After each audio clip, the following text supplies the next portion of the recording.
the use case that you mentioned earlier for PLDT groups, have you seen something with your customers that actually potentially is a challenge, or there's actually hindrance in managing risk or implementing security?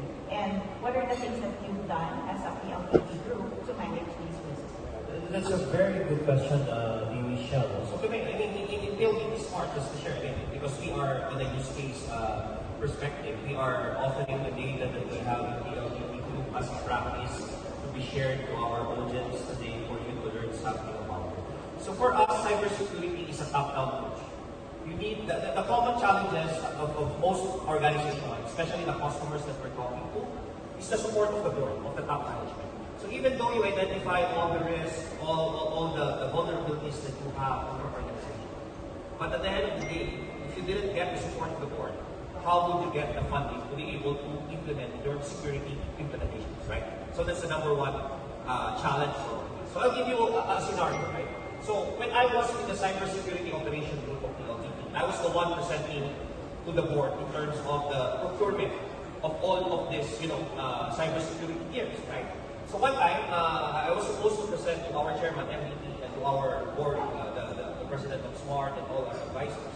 What I did is present a data that would supplement the need for that funding. So I was requesting, cybersecurity is a very expensive thing. So I was asking for an $18 million budget, right?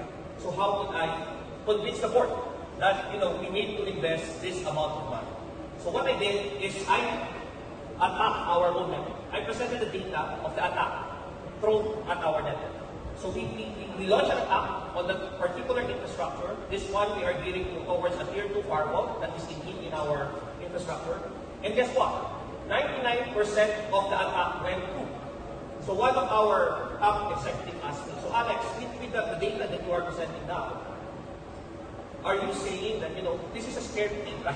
Because 99% of the attack went through. We are very vulnerable. So I told them, yes, that's the idea that we are trying to message, that if we do not protect this part of the infrastructure and we do not invest on this particular technology or security control, then there is a big possibility that we are going to be breached.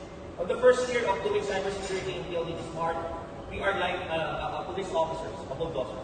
But take note, in your organization, you might receive pushbacks from other groups, right? Because they don't want change, basically. Now, in your digital transformation, that would be very inevitable. You would see that. Because if cybersecurity operation group wants to implement something, and IT doesn't want to implement that, then telco doesn't want to implement that. How would you stand your ground?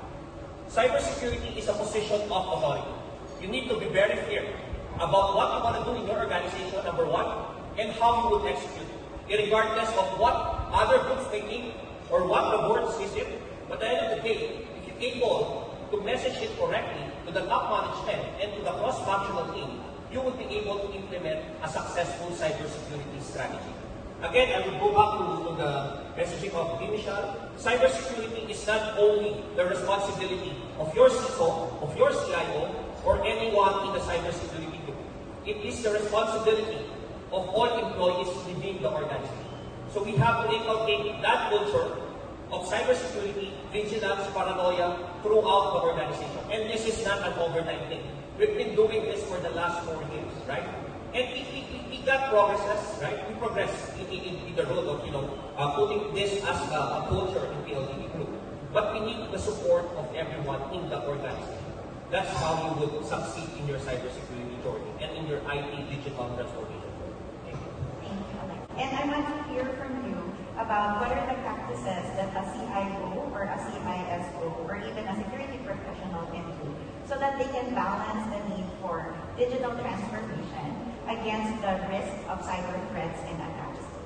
Yeah, if I may, because this is a great question that I think could better close this panel discussion, right? So striking the balance between your cybersecurity practice and the business, right? So basically, the driver for digital transformation in any organization's journey is always the business. So the business guys are the ones pushing this one. For whatever reason, or for the obvious reason that companies and organizations need to operationally improve, number one, for efficiency. Number two is to boost revenue, because all of our salaries are paid by the business, right? So now, striking the balance between the technicality of cybersecurity, we always look at cybersecurity as a capex intensive cost for us, for all organizations. But why not look at it as a protector of the capex, investment protection, right? If you translate the dollar value that would have been affected if a successful breach happened to your organization versus the value that you could invest in fortifying your cybersecurity practice and your perimeter security or whatever security infrastructure that you may have, right? That is a very good comparison, right? Because for example, like for us, PLDT, a known brand, right? We are a publicly listed company. If and when a successful breach happened to us, we will be on the headline. Your organization will be on the headline. Company A, hit by a major ransomware, customer data exploited. That will be a big hit to your organization. You will be put on the headline of the media. You will lose reputation in the industries. Your brand name will be tarnished. And that has many complications. You will be sued by your customer. You will be, the rest of your partners will be, at the lowest level. And finally, the customer, right? The customer will be lost, right? So that's how you should strike a balance between the business and cybersecurity. You have to look at cybersecurity as the protector of the revenue and not as a cost center. Thank you very much.